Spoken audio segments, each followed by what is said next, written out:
Hello, everybody. This is John Evans, and you're watching another episode of Mid-Mod Money, the show that teaches you how to buy and sell vintage items for a profit. Hey, thanks for tuning into this episode. Thanks for being here today.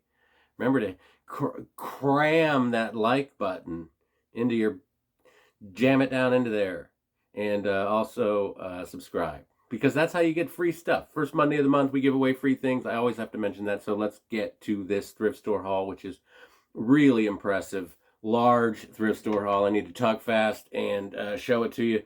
First thing I found was this awesome burro at the Red, White, and Blue thrift store in Pittsburgh, Pennsylvania. This burro was $1.99. That's all I paid for this burro. It's $2. And look at this. He's got the little rubbery tips, the little rubbery tail. This is 1960s, probably. Maybe early 70s, but I doubt it. And everything's perfect. Man, I'm probably going to sell this for $20 and maybe even like put 21, 22 on it, just because it is so weird and awesome. I've never seen one of these burros in my life, and I love it. Whimsical sells always. Remember that. We talk about whimsical. You can sell this on eBay, but I'm going to put it in my booth at the antique mall. Next thing I found was this. Now, a few weeks ago, I found a Holt Howard teapot, onion teapot. I don't think this could be early Holt Howard. I'm not for sure. This onions, you put your onions in here, you put it on the table, and haha, the joke is he's crying. But this is a good example of looking for wear. If you want to see what good wear looks like, I mean, there's a lot of stuff now that is newer that looks vintage. So if you want to look for that telltale sign, something like that around the edges just shows that it's been around the block, and it's probably mid-60s. And this was $4 at my Goodwill. I wasn't going to pass this up at $4. I'm going to sell it for like 16, 18 bucks. So I'm not going to make a ton off this, but I wasn't going to leave it there. Cool crying onion thing. Again, whimsical sells. Next thing I found was this Electric Gravyboat.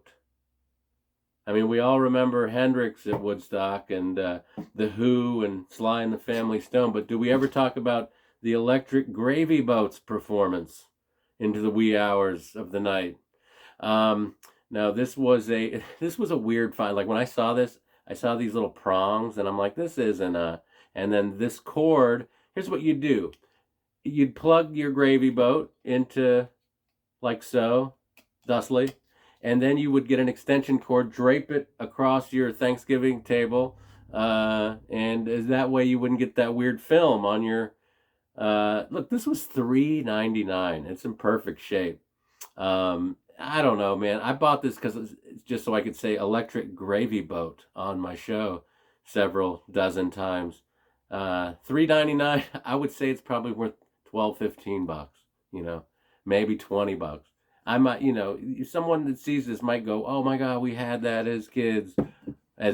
Like you were playing with it in the backyard. All right, what are we talking about here? That was a weird one, but again, I'm not leaving an Electric Gravyboat behind. It's like leaving a man behind in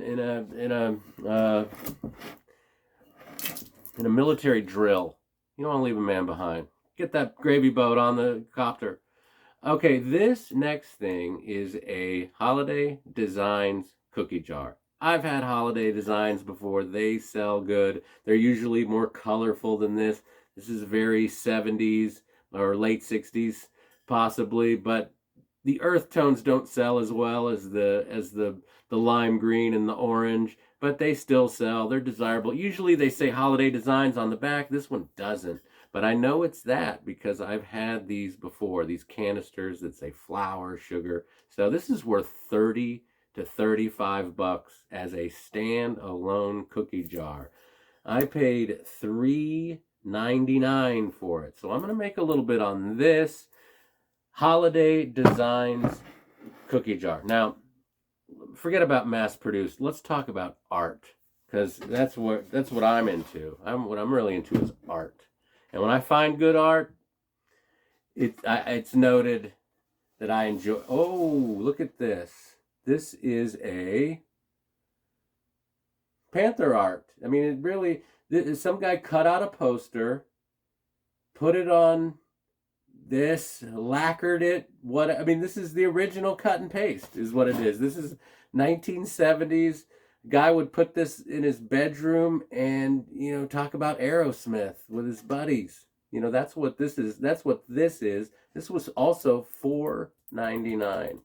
And to me, that's a little high in a thrift store, but I was like, I've never seen one, and clearly it's handmade. And I joke that it's actually art. I mean, this, to some people, this might be the tackiest thing you've ever seen, but the reality is it's so weird and unusual that $18 is what I'm going to get out of it. So I'll make 13, 14 bucks off of this, throw it in my booth. Eventually someone will come along, think this is funny or weird, and buy it. So weird sells, weird definitely sells. So keep that in mind. But if you want to talk original art, and that's what, that's what I said I was going to do until I pulled that little trick.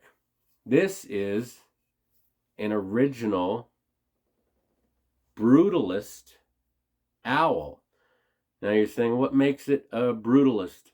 Brutalist art is like art that is intentionally plain or drab, or in some cases violent, but this, rough around the edges, I guess you would say. So this definitely qualifies because it is plain and somewhat drab, and yeah, I'd say this qualifies, and it is original. It's not, you can see on the inside there's fingerprints from clay and so forth.